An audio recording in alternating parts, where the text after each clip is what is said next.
Ouais, on est reparti sur du Joe apparemment, oui.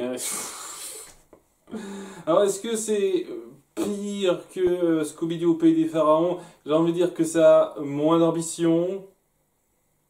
Donc, grâce à ça, dans un sens, la déception n'est pas aussi forte, mais ça reste très médiocre, ce film-là. Hein. Scooby-Doo du sang-froid, et pas Scooby-Doo et le Yeti, ou Scooby-Doo et le Mont Everest, ou Scooby-Doo et l'abominable homme des neiges, non, non, du sang-froid.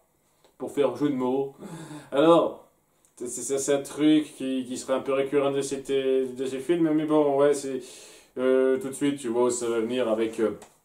l'intro, puisque on est sur l'Everest. Il y a un mec qui est un petit peu guidé par un natif du coin, un indigène, qui a le bon accent pour... Vous voyez, professeur, je ne vous racontais pas d'histoire. Le voilà, votre totem millénaire. Ainsi la légende disait vrai. Après vous avoir fait faire le tour, je prévois de chercher Tintin pour aller chercher son ami Chang. Voilà, l'accent très typique, très typique. C'est le seul truc qui est drôle avec lui parce que le personnage est plat et sans intérêt. Les personnages sont pas les plus marquants dans ce truc-là. C'est un truc malheureusement récurrent. Une bonne partie des personnages ne marquent pas tant que ça. Donc ouais, le guide s'appelle Pemba et il dirige donc le professeur Jeffries, c'est ça, il dit son nom genre 2 fois dans tout le film, pour découvrir possiblement la cité de Shangri-La, cette espèce d'endroit des songes, tout ça, bref. Truc basique, à la gloire, à la fortune, tout ça, seulement. Il y a Pemba qui dit, ah, nous arrivons à une zone... de limite, on ne peut pas aller plus loin parce que ce serait sacrilège, monsieur. Et évidemment, le mec dit non, non, non, je veux aller jusqu'au bout. Et c'est là que, alors qu'il disparaît dans la brume, il y a un Yeti qui apparaît pour faire peur à Pemba. Je reviendrai un petit peu sur ce détail-là, et donc c'est le début de cette intro, alors que, bon, on va se centrer sur notre gang qui se trouve en partie à Paris, hein, il y a Fred, Daphné et Vera qui sont à Paris, ils profitent un petit peu du coin, il y a Fred, il est trop content, il a son nouveau téléphone portable à clapet, ça fait appel Facecam et GPS, c'est incroyable. Pour l'époque, ça devait être un petit peu, surtout pour un téléphone à clapet. Ouais, il y a Vera qui montre un petit peu ses connaissances en langue du coin en lisant un article de journal qui parle donc du Yeti. Et ouais, article en français à moitié. Le snowman. Voilà, traduction, c'est dingue, hein. Vous n'avez pas trouvé directement Snowman, abominable homme des neiges sur Google Trad, et donc vous n'avez pas pris la peine de faire ça dans votre incrustation. Voilà, on s'y croit trop en France, hein. Donc, ouais, il y a ça qui se passe, et donc ils font pas grand chose, ils profitent de la vie. Seulement Sammy et Scooby ne sont pas là, parce que Sammy et Scooby n'ont pas pris le même avion pour une raison X. Ils sont sur un autre avion, ils ont été un petit peu attirés par quelqu'un qui les a leurrés pour se rendre ailleurs, quoi. Donc ils sont dans un petit avion privé où on leur permet de bouffer tout ce qu'ils veulent, donc ils ont été appâtés par la bouffe, hein, c'est évident. Et ouais, le gars il s'appelle... Lafleur, ça me semble, c'est un trappeur, le trappeur Lafleur, qui se rend donc à l'Everest pour pouvoir traquer le Yeti, puisque bon, une cible de choix, tout ça, et s'il a fait venir Sammy et Scooby là, bon, on le sait pas tout de suite, mais on s'en doute directement, hein, tu vois tout de suite la logique, c'est que il sait que c'est une notoriété publique maintenant, ils attirent les monstres. Et ils sont quelque part, le monstre va être automatiquement attiré par eux en fait. Et donc il se dit, ah ouais, c'est comme ça que je vais pouvoir mettre la main sur le Yeti, j'ai les appâts parfaits.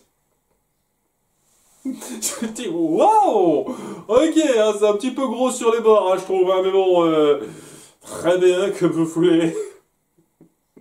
Et donc, ouais, ils se rendent pas compte qu'ils se font flouer jusqu'à la toute fin, ou bien entendu, bon, lorsqu'ils arrivent au-dessus de l'Himalaya et... qui sont largués dans une caisse, ils se disent hey, il y a peut-être un truc qui va pas, hein. On est passé directement de la classe affaires à la classe il n'y a plus rien à faire.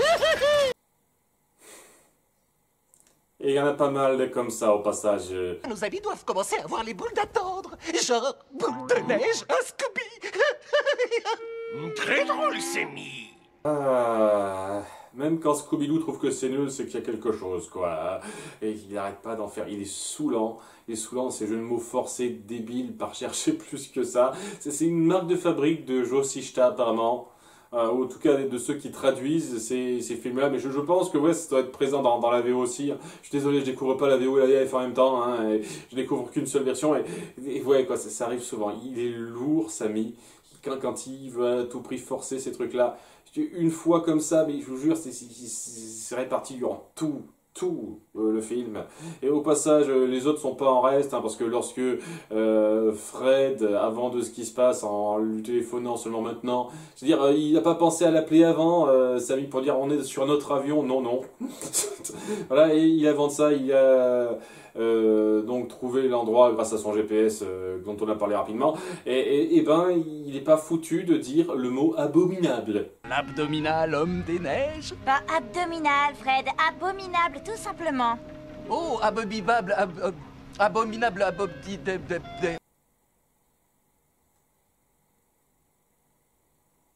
Vous savez, vous n'êtes pas forcé de rendre vos persos débiles juste pour faire passer votre humour. C'est pas drôle, c'est juste affligeant. Mais bon, c'est ça la mise en place. Et il y a Scooby et Sammy qui sont envoyés un petit peu sans leur consentement à l'Everest pour pouvoir attirer le Yeti, et on va découvrir un petit peu les personnages parce qu'ils donc tomberont d'une grosse hauteur dans une caisse, ils dévaleront les pentes, ils auront rien. Et ils tomberont sur le petit village du coin, du Yémen, j'imagine, où tout le monde se barre parce qu'ils ont peur du Yeti. Ouais, c'est un détail là, parce que c'est pas super clair en fait. On dit que Pemba semble être le seul à l'avoir vu pour de vrai, mais tout le monde a peur, donc il n'est pas le seul à l'avoir vu pour de vrai. C'est un peu bizarre. Enfin bref, il parle un petit peu de ça alors que le professeur est de retour. Il a dit hey, je me suis perdu lorsque je t'ai quitté, j'aurais pas dû faire ça, excuse-moi. On voit qu'il essaye de manipuler pour être dans ses bonnes grâces. On découvre donc les deux derniers personnages un petit peu notables. Enfin, il y en aura un troisième, on verra un petit peu plus tard. En la personne de Minga. Voilà, c'est le nom de sa sœur, je crois, hein. C'est pas super clair, il me semble que c'est sa sœur, qui est là comme ça, qui dit hey, je reste moi parce que ça me plaît ici. Et donc du chef du coin, du sage du coin, qui s'appelle le Grand Lama. Non, parce que c'est un truc de cet endroit, il faut toujours que ce soit en rapport avec les lamas, les yaks. Hein. Ils bouffent des trucs au beurre de yak, évidemment. C'est tellement... C'est tellement grossier, pas plus recherché que ça. Je trouve pas ça drôle, je trouve ça pathétique à un certain degré. Bref, il y a le grand lama qui est là, qui est cette figure un petit peu sage, énigmatique, vaguement. Il a sa capacité de flotter en l'air. On n'explique pas pourquoi, comment il arrive à faire ça. Il peut flotter en l'air. Et il garde donc une espèce de relique, un cristal qui représente un peu l'offrande au Yeti pour pas l'énerver, et étant donné qu'on montrera que ce Yeti qui a sévi, c'est pas le vrai Yeti évidemment, tu te poses certaines questions. En tout cas, ouais, quoi, il y a Sammy qui tourne dans ce village, qui rencontre un petit peu ces personnages-là, avec Scooby bien sûr, et leur portable qui marchait alors qu'ils étaient plus en hauteur que ça ne fonctionne plus. Je sais pas, il a peut-être pris gel, je sais pas quoi, ils disent pas pourquoi. Personne d'autre n'a de téléphone dans le coin, ou qui marche en tout cas. Ils se disent, ouais, pour lancer un appel à vos amis, qui de toute façon les ont tracés, mais ils savent pas, hein, Sammy et Scooby. Et ben, ils sont obligés, enfin, ils suivent un petit peu le directive du Grand Lama, qui leur dit qu'il y a une station radio plus haut, avec quelqu'un qui dit un petit peu la température, tout ça, et donc il y aura moyen de passer des appels de là. Et donc voilà, ils se rendent là-bas avec tout le monde en fait. Hein. Au début, Minga n'est pas prise parce que c'est trop dangereux, tout ça, mais elle finit par les suivre pour les prévenir qu'il y a une tempête qui sévit, tout ça. Et ouais, c'est un petit peu le truc. Hein. Il y a tous ces personnages qui sont mis en place, avec deux qui seront très vite défaits de la liste des suspects. Déjà, donc Pemba, qui a rencontré le Yeti, qu'on voit plusieurs moments avec le Yeti, donc ça peut pas vraiment être directement lui. Et il y a le trappeur qui les suit, évidemment, la fleur, qui essaye de capturer le Yeti. Il est toujours, enfin on le voit souvent avec lui en même temps. Ces deux-là, on les vire vite de la liste des suspects. Il n'en reste plus que 3. Un 3 qui n'était pas là quand le Yeti apparaît à chaque fois. Et ouais, ça va être un petit peu ça la suite, quoi. On se dirige vers la tour radio et après ça, ça va être assez cervelé en fait. Toute la mise en place faite, ça va être rencontre avec Yeti, fuite, gag cartoon, quelques petits délires comme ça, puis rencontre avec Yeti, et on répète ça 3 fois. C'est plus ou moins ça. Hein, ouais. Limite, j'ai envie de dire, ouais, ça s'arrête là, je donne la réponse à la fin, mais bon, on va essayer de détailler un tout petit peu quand même. Donc, il y a le trappeur. Qui a prévu d'appâter une fois de plus Sammy et Scooby avec les crocs Scooby parce qu'ils comprennent pas encore ce qui se passe exactement eux. Et oui, donc c'est une nourriture qu'on peut acheter à peu près n'importe où comme on veut. Donc je comprends pas comment ça se fait que Sammy et Scooby s'en achètent pas régulièrement pour eux, plutôt que d'attendre que Vera leur donne 2-3 crocs Scooby comme ça, histoire de... C'est un détail une fois de plus. Chaque fois je me penche sur ces détails-là. Et il y a donc le prof archéologue, d'après ce qu'il dit, qui a de la dynamite sur lui. Comme ça, pépère, tranquille. Ça le dérange pas. Hein. Et bon, j'imagine que s'il a un permis pour ça, c'est pas si grave. Bon, donc on se pose pas plus de questions que ça, tandis que le trappeur, ben, il a prévu des tonnes de pièges tout autour de leur campement en prévision de l'attaque du Yeti. Parce qu'une fois de plus, il sait que ça attirera le Yeti, Sammy et Scooby. Et il a raison, hein.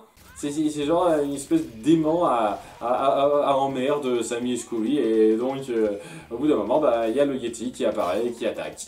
Et c'est là que ça est parti pour déjà la chanson qui est, en plus d'être oubliable, pas super bien rythmée pour moi.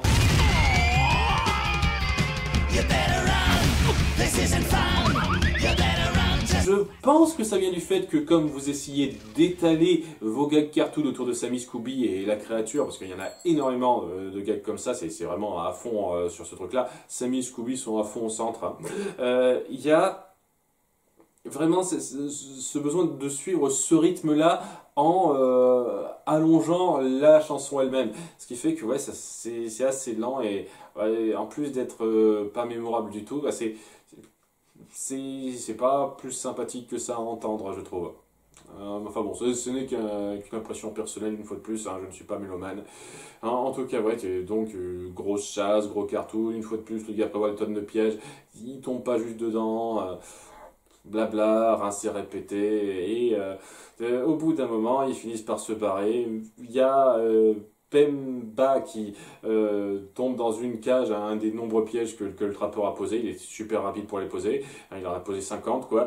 Et en se barrant, en étant pris dans un petit éboulement, ils finissent par tomber sur le gars qui gère donc la radio, hein, sur l'Everest, qui se trouve être Del Shillman. Del est ici, les gars, Del est là. Et tout le monde s'en fout. Voilà, ils ont fait un petit rappel à ça. Ce personnage que nos héros connaissent, en fait, est déjà apparu dans le film sur le Loch Ness. Bon, alors déjà, c'est cool de la part du réalisateur de pas reprendre juste les films qu'il a réalisés lui-même. Hein, déjà, c'est un petit truc cool. Mais bon, le personnage, j'ai jamais eu à foutre dans le film du Loch Ness. Et j'en ai pas grand-chose à foutre dans ce film-là, quoi. Oui, je le reconnais ça, quoi. Vous avez pas juste fait des nouveaux personnages comme ça, vous essayez de reprendre un tout petit peu ce qui a déjà été fait, de mettre en place une petite continuité, même si c'est de la grosse coïncidence, mais bon, des coïncidences de ce genre-là, on les accepte chez Scooby-Doo, quoi. Donc oui, le gars se charge de la radio, donc il a décidé d'arrêter de pourchasser le Loch Ness parce qu'il a fait chou blanc, alors que bon, ça se terminait, le film sur le Loch Ness, sur des preuves assez claires de son existence, mais il a décidé d'arrêter, parce que bon, on voulait le reprendre pour ce film, il lui donnait une sorte de happy end. On en reparlera de ça, de la happy end. Hein. Parce que c'était un petit peu gros pour moi. Mais bon, on en reparlera. Donc, ouais, il les invite à sa station radio en disant que bon, il s'est installé ici. C'est pas non plus un coin super. Il songe à partir, même s'il a du courrier de femme, enfin une fan en particulier, qui est assez évidente, parce qu'on met bien avant que Minga est fan de ses diffusions radio au tout début. Donc ouais, on dit un fan un petit peu anonyme qui lui dit qu'il adore ce qu'il fait. Ben, ce fan, on sait très bien de qui il s'agit, hein, de qui ça peut être d'autre. Donc ouais, il dit à Sammy et Scooby de gérer un petit peu la radio pendant qu'il va essayer de chercher un peu les autres. Et donc ils font les cons, ils savent exactement gérer ça, ils sont très très doués pour ce genre de truc. Et pendant tout ce temps-là, il y a Fred et compagnie qui finissent enfin par arriver après genre 35 minutes de film dans le coin. il suit un petit peu la piste et tombe sur Pemba. Voilà, qui l'aide une fois de plus, ça tombe bien, ça se goupille super bien à ces rencontres parce que c'est clair et net que c'est très petit l'Everest. On croise un peu tout le monde. Hein. Donc, il croise le gars, ils se mettent un petit peu d'accord sur ce qu'il y a à faire. Il y a Pemba qui s'inquiète pour sa sœur parce qu'elle est plus réapparue. Hein. Vraiment, il y a les trois suspects principaux qui sont plus là. Donc, Minga, le prof et le sage lama. Grand lama, c'est n'importe quoi, qui sont plus là, et donc c'est ces trois-là qui sont les suspects principaux. Donc il s'inquiète pour sa sœur, il dit je vais essayer de voir du côté de la grotte des Yétis, sans doute qu'elle est là. Pourquoi elle serait là, pourquoi elle serait pas ailleurs, je sais pas. Il y a Daphné qui l'accompagne, histoire d'eux. Et puis Fred et Vera qui ont entendu un appel à l'aide de Scooby à la radio, parce qu'ils sont attaqués par le Yeti évidemment à sa station radio, et j'en parlerai de ça aussi un peu plus tard à la résolution. Ils voient qu'il est en danger, ils se disent on va essayer de foncer à son secours. Et donc il y a Sammy et Scooby qui sont attaqués pour la deuxième fois par le Yeti, qui font des tonnes de petits délires cartoon pour le ralentir, blablabla comme d'habitude, et qui finissent par se barrer face à lui, après donc un petit peu de cohue, en utilisant un ballon d'hélium qui se trouvait là. Je sais pas exactement pourquoi, il y avait un ballon d'hélium qui était ici, quoi. Mais bref, il parvient à gonfler ce ballon et à se barrer dans les airs, en évitant donc d'être attaqué par la créature plus. Et donc, il va y avoir à côté Daphné et Pemba qui visiteront les grottes en disant c'est dangereux, sans trouver rien de plus. Ils ont juste une trace d'hélium en fait. Il y aura une bouteille d'hélium et ça correspond au fait que des bouteilles d'hélium ont été volées à la station radio qui a été en partie détruite. Donc, et un peu certains trucs qui se mettent en place, alors que Fred et Vera retrouvent Dell. Donc, retrouvailles, c'est dingue. Ouais, quelle signification. Et se rendre compte que ces bouteilles d'hélium ont disparu. Pourquoi un Yeti, un abominable homme des neiges, voudrait des bouteilles d'hélium? Ce n'est pas logique, blablabla. Et ils finissent par repérer une certaine faille où il y a le sismographe qui réagit un petit peu. Et je comprends pas vraiment la logique de la chose, quoi. Le sismographe permet de repérer quelques mouvements terrestres. Mais pourquoi ça repérait les mouvements terrestres précis où se passe l'action exactement? Enfin bref, c'est juste histoire de donner une piste pour qu'ils se retrouvent dans des couloirs et qu'ils retrouvent un peu tout le monde par la suite. Mais je vais en parler plus tard puisqu'on va se centrer un petit peu plus sur Sammy et Scooby qui sont donc en plein air dans leur ballon et qui savent pas exactement comment atterrir et décident de lâcher du lest, totalement vider la bouteille d'hélium pour que le ballon fonce en plein air, se retrouve au-dessus des nuages et qui chute, une chute de plusieurs centaines de mètres et qui ne leur fait rien évidemment. Parce que cartoon grossier, et ça fait partie des trucs qui m'irritent un petit peu. Parce que vraiment, il y a certains moments, il faut vous rendre compte que il y a des enjeux, il y a des risques à encourir. S'il n'y a absolument aucun risque et que on peut se prendre une explosion à la gueule sans que ça nous fait rien, on peut chuter de 200 mètres sans que ça nous fasse rien, où sont les risques? Où est le danger exactement à affronter des monstres? Même s'ils nous déchirent l'abdomen, ça pourra repousser comme ça par cartoon aussi, pourquoi pas? Je veux dire, qu'est-ce que ça change? Qu'est-ce que ça change? Quand on n'est pas prêt à prendre au sérieux n'importe quoi, je trouve ça un peu dommage. Je veux dire, il y a une petite limite à votre cartoon. C'est ça que je veux dire dans une configuration comme celle-là. Ce que je veux dire en plus, c'est que c'était vraiment pas compliqué de gérer la chose de façon à ce que, il y ait toujours le gag, mais plutôt que de finir en l'air avec le ballon qui virevolte partout, il se retrouverait genre à 30 cm au-dessus du sol sans le savoir et ils croient qu'ils vont chuter de haut alors qu'en fait ils chuteront pas de haut. Par exemple, un truc comme ça gardera l'effet cartoon et ça éviterait de rendre votre truc complètement invraisemblable. Voilà, ça éviterait de faire de Sammy et Scooby des dieux immortels, c'est ce que je veux dire. Enfin bon, ils atterrissent par pure chatte et hasard à Shangri-La. C'est juste devant l'entrée de Shangri-La, qui est gardée donc par Grand Lama. Et cet endroit est magique, plein de puissance karmique, mon cul sur la commode, on ne vieillit pas ici. Ça n'a absolument aucun putain d'intérêt, ça ne joue aucun rôle dans quoi que ce soit. C'est pas comme si on allait un tant soit peu jouer là-dessus, mais ouais quoi, ils sont contents, ils se posent un petit peu là, c'est calme, tout ça, et finissent par voir des tonnes de fresques qui dépeignent un petit peu des monstres de folklore locaux, notamment une fresque qui est détruite avec le Yeti juste derrière, qui attend histoire de... Pour l'effet gag une fois de plus, et donc pour la 3e attaque de Sammy et Scooby quasi exclusive de la part du monstre. Parce que oui, il a que ça à foutre une fois de plus, et quand on s'y penche, quand on sait de qui il s'agit, ce n'est pas logique une seconde, mais on y reviendra. Le truc, voilà, ils sont un petit peu poursuivis par le gars, ils s'échappent en ascenseur, et tombent sur une mine avec des chariots et des rails, évidemment, où il y a un embranchement, avec tout le monde qui se regroupe. En fait, voilà, il y a Fred, Vera et Dale, et d'un autre côté, Daphné et Pemba qui passent par ces couloirs et qui tombent pile à ce moment-là sur eux. Par pure chatte, une fois de plus, hein, le hasard fait tellement bien les choses dans votre film. Donc voilà, ils se regroupent un petit peu, c'est la réunion très rapide.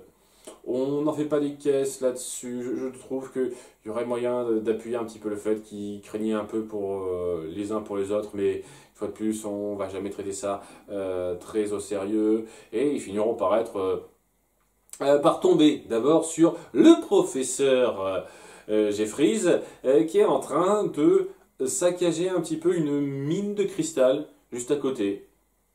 T'as une mine où on a mis en place des rails avec des chariots qui peuvent voyager d'un coin à l'autre, et où il n'y a personne pour s'occuper de ça. Je veux dire, s'il y a des rails, c'est qu'il y a des gens qui ont installé le coin, qui, avec une certaine technologie, et il y a des tonnes de cristaux qui ont l'air d'avoir une certaine valeur, une valeur assez importante. En tout cas, c'est ce que pense clairement l'archéologue qui veut en piquer un gros. Et pourquoi il n'y a personne, en fait? Ce coin a l'air désolé, il n'y a rien qui donne particulièrement l'impression que, voilà, ça fait partie du domaine public, que c'est possédé par l'État ou un truc comme ça. Et donc, c'est ça qui me fait dire, bah, qu'est-ce qui fait de mal en fait le gars? Bon, ça a l'air d'être un peu un connard qui pense pas trop aux autres, mais au bout du compte, quoi, il veut juste un peu miner un coin pour se faire des cristaux, et c'est tout ce qu'il fait. Il fait rien de mal en particulier, même si y a nos héros qui croient que c'est le méchant Yeti qui a fait peur aux gens pour avoir le coin pour lui tout seul, mais c'est même pas le cas. C'est juste comme par hasard, il se trouve que c'est le méchant, parce que le Yeti sera pas exactement méchant. Mais bon, on verra ça dans pas longtemps, puisqu'ils finissent par le capturer, le gars, il croit que c'est le Yeti, alors qu'en fait non, le Yeti apparaît pour les attaquer. Et sérieusement, oui, j'y reviendrai un peu plus tard, et c'est le gros délire. Et quand je dis le gros délire, mais c'est le gros délire. Donc, chariot de mine, évidemment, vous imaginez quel type de cartoon on va avoir avec ça. Hein. Là, c'est même pas la peine de voir plus loin, vous savez ce que ça va être, et on fait durer ça des caisses, punaise, des caisses. Et à un moment donné, Jeffries finit par se libérer du filet dans lequel nos héros l'ont mis, et décide de les pister sur les chariots de mine, pour reprendre le gros cristal qu'il a pris, alors qu'il y a des tonnes de cristaux partout. Hein. Il pourrait juste les piquer pour lui-même et les laisser seul face à la menace, parce qu'il a vu la menace. Mais non, je vais me jeter dans la bataille et risquer ma vie moi aussi contre ce monstre, tout ça, comme un glandu. Et à partir de là, c'est tonnes de conneries en fait, ça n'a ni queue ni tête. Des fois il y a quelqu'un qui dépasse, puis un autre passe à côté alors que ça va à la même vitesse ailleurs. Il y a une sortie, ils partent tous par la même sortie, ils surgissent tous par la même sortie. Il y a Fred et compagnie qui sortent un peu plus tôt que tout le monde, que donc Sammy et Scooby et que le Yeti et le prof. Et ils ont le temps, en l'espace d'une minute, de poser un piège gigantesque avec un filet, tout ça, alors que les gars sont juste derrière eux, sur les mêmes rails, et ils mettent déjà 1 minute 30 de plus à surgir qu'eux, mais en 1 minute 30, une fois qu'ils surgissent, ils mettent une demi-heure de plus qu'eux presque pour dévaler la pente. C'est ridicule la gestion temporelle, c'est n'importe quoi, vraiment n'importe quoi ce truc là. Et au bout d'un moment il y a même un gag stupide où Sammy et Scooby savent qu'ils sont sur le chariot, le pseudo chariot du professeur, donc composé de dynamite, hein, et ils se disent ah on n'y voit plus rien, on est dans le noir. Si t'allumais une des bougies, tu sais que c'est pas des bougies, tu sais que c'est de la dynamite, tu l'as vu connard, tu peux pas être débile à ce point Sammy, merde. Mais si, il est débile à ce point. Il dit, ah non, c'est pas une bougie, c'est de la dynamite et tout ça pour un gag de plus. Je veux dire, ce genre de gag, ça marche quand tu sais pas que t'as de la dynamite, comme dans, je sais pas, la véritable histoire du petit chaperon rouge, il y a une scène comme ça, mais ils savent pas qu'il y a de la dynamite, ils pensent que c'est des bougies et puis c'est tout. Ils réfléchissent pas, ils ont eu l'occasion de voir cette dynamite à quelques reprises, quoi, c'est pour ça que... Bref, et c'est un gros bordel, le Yeti s'en prend au prof, mais il est laissé derrière, il y a tout le monde qui finit pris dans un filet, il y a Vera et Del qui manquent de se faire avoir par une avalanche, mais le Yeti arrive et les sauve tout d'un coup, parce qu'il peut flotter dans les airs grâce à de l'hélium qu'il a mis dans son corps, donc c'est à ça que servait l'hélium, c'est la seule utilité, enfin 2-3 petits détails à la con aussi qu'on pointera plus tard, et ouais, alors que tout est réglé et que le méchant prof qui... Dans l'absolu, à part le fait de s'être attaqué à nos héros après avoir été déjoué par eux, n'a rien fait de répréhensible, de ce que j'en sais, j'ai l'impression. Oui, on découvre que le Yeti n'était pas vraiment méchant.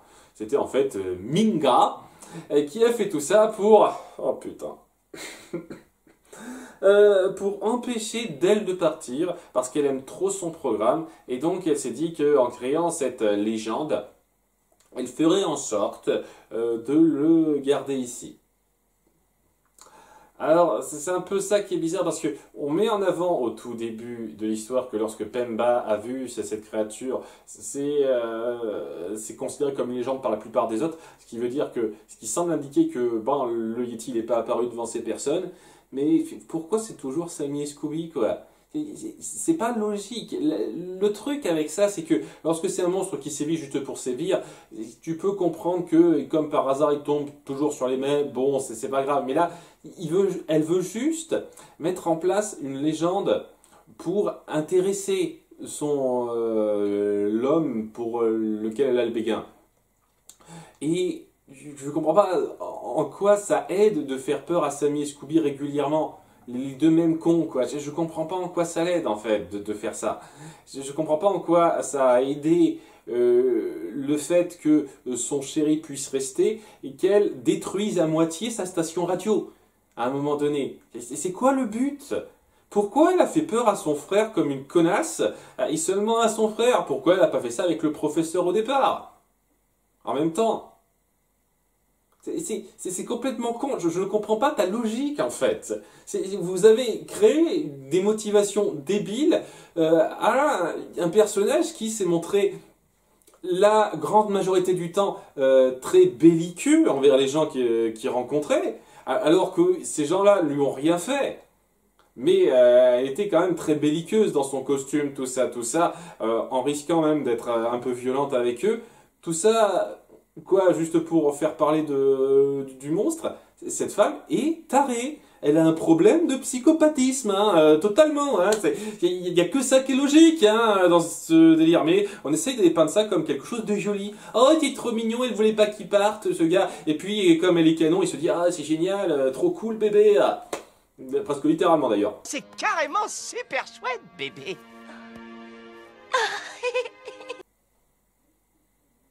Et ça se termine avec donc, le Yeti qui a fait peur à tellement de gens, qui a détruit pas mal de propriétés, qui n'a absolument aucune conséquence avec ses actes.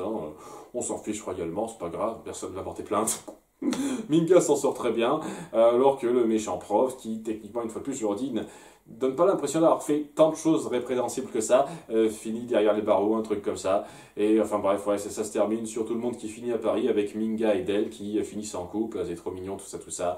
Ça n'a absolument rien de légitime, c'est complètement rushé à la fin, expédié, et ça vaut que dalle. Il y aurait moyen de faire quelque chose en gérant vraiment bien ce genre de motivation. Faire quelque chose par amour, vouloir faire en sorte d'être avec quelqu'un parce qu'on a une attache particulière envers ce quelqu'un. Alors déjà, ce serait bien que ce soit quelque chose d'un petit peu différent que « Ah, et le mec à la radio, j'aime bien sa voix !» Un petit peu plus que ça, déjà, mais surtout, appuyer une logique dans les actes et ne pas faire au personnage un peu n'importe quoi. À ce moment-là, je pense que ça aurait pu être assez beau, mais tel quel, c'est juste ridicule, c'est n'importe quoi. Et j'ai un peu peur que ça va être la récurrence particulière de Joe Sichta, en plus des jeux de mots vaseux de Samy, c'est le fait qu'on va donner des motivations débiles et complètement incohérentes à chacun des coupables. Hein, je suis impatient de voir ce qui va nous pondre comme débilité lors du prochain. Bon, après, je dis Joe Sichta, à chaque fois, je fais un petit peu cet amalgame, donc je m'excuse. C'est pas lui, forcément, qui scénarise ces films. Je ne suis pas renseigné. C'est un rapport avec le scénario, nous sommes d'accord. Mais ouais, c'est pas fameux, quoi. Vraiment pas fameux. C'était très plat à beaucoup de moments et ridicule sur beaucoup d'autres. Je dirais que ça vaut 7, 7,5. 7 pour moi. Il y a pas grand chose pour rattraper les meubles, je trouve. Quand c'est pas affreux, c'est tout juste passable. Mais c'est quand même un peu souvent affreux et un peu ridicule. Donc non, 7. Vraiment pas génial. En attendant, il nous reste donc à voir le troisième film de ce réalisateur qui promet beaucoup, vu ce qu'il a fait jusqu'à présent. Je vous donne rendez-vous pour la suite. À très bientôt. Bye.